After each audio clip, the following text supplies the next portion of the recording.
models, the first being the Lamson's access matrix model in 1971. First thing you notice here is that I have some markings on this slide in red below the title.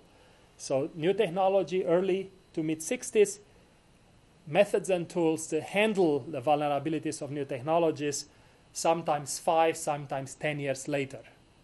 Okay? So we notice a gap there. And bear this in mind. You'll see this gap throughout this set of examples. Second example, in early to mid-70s, we started building and using shared stateful services, such as database management systems and network protocols. These shared stateful resources use dynamic resource allocation. And lo and behold, we have a new instance of system attacks, which we call denial of service. And in fact, what happened in this case, some group of users, some single user or group of users acting in concert, could in fact prevent other users from accessing these stateful resources for a long period of time, longer than one would care to wait. And those kinds of instances of attacks we called denial of service.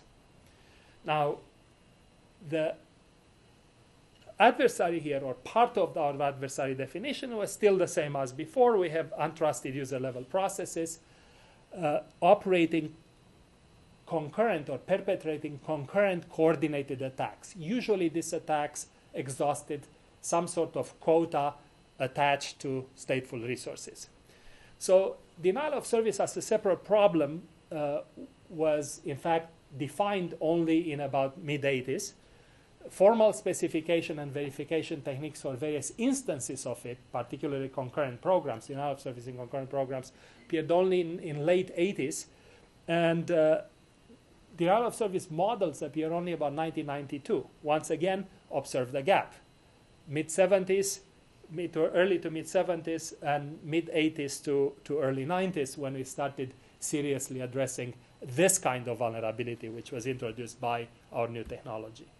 Other new technologies that follows, and these are much more easily identifiable as popular technologies, were the PC, local area networks, which were developed in early to mid-70s. The PCs appeared, the first PC was basically designed as Xerox PARC about 1973. About the same time, Bob Metcalf did his PhD at MIT, introducing the Ethernet as the first commercially viable local area network. It turned out it became commercially viable. And in about 1977, we had public domain crypto. The world was allowed to use cryptography starting with about 1977, 78.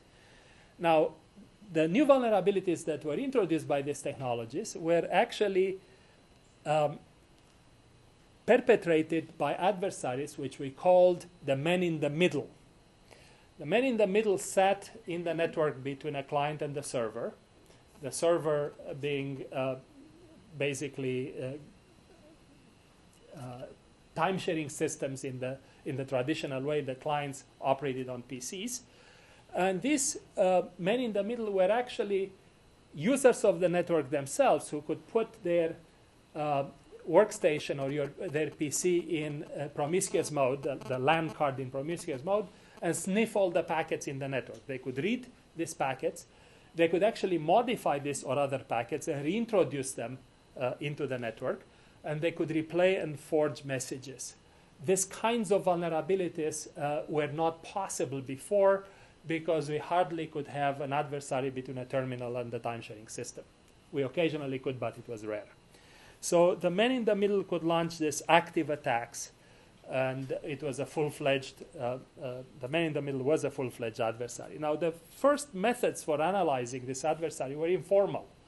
The first that I'm aware of was the Needham-Schroeder paper that describes the adversary, what the adversary can do to an authentication protocol, followed by Denning and Sacco.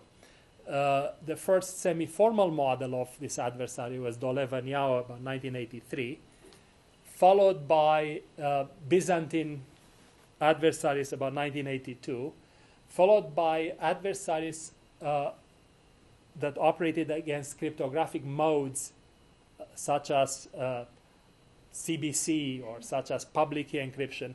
This were the Goldwasser, Micali, and Rivest models about 1984, in which they defined chosen plaintext attacks and chosen non plaintext attacks. Later followed by 1991 with chosen ciphertext attacks of Simon and Rakoff.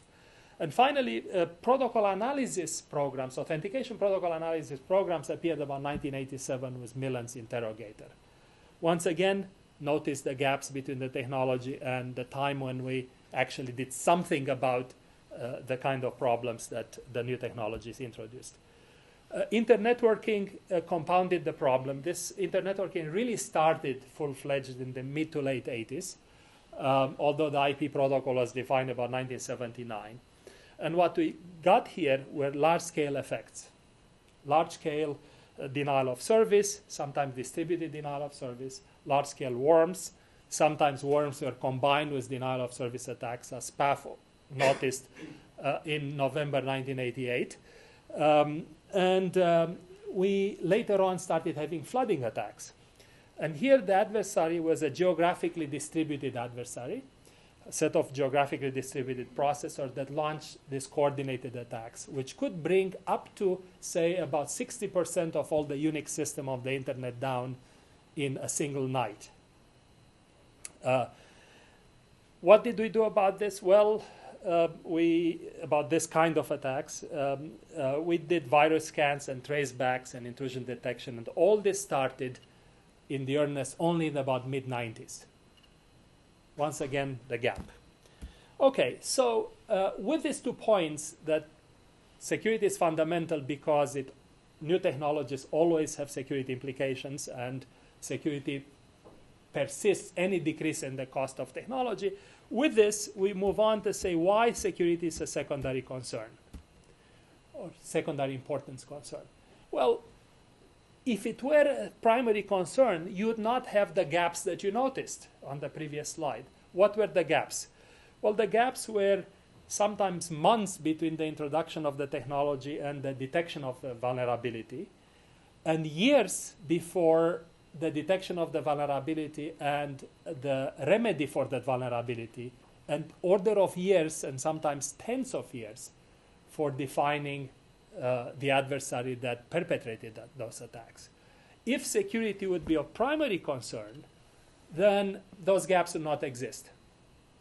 In fact, what would happen is you'd have maybe a gaps of days, if at all, if any, ideally between the introduction of the new technology and the methods that would counter the new adversary introduced by the technology.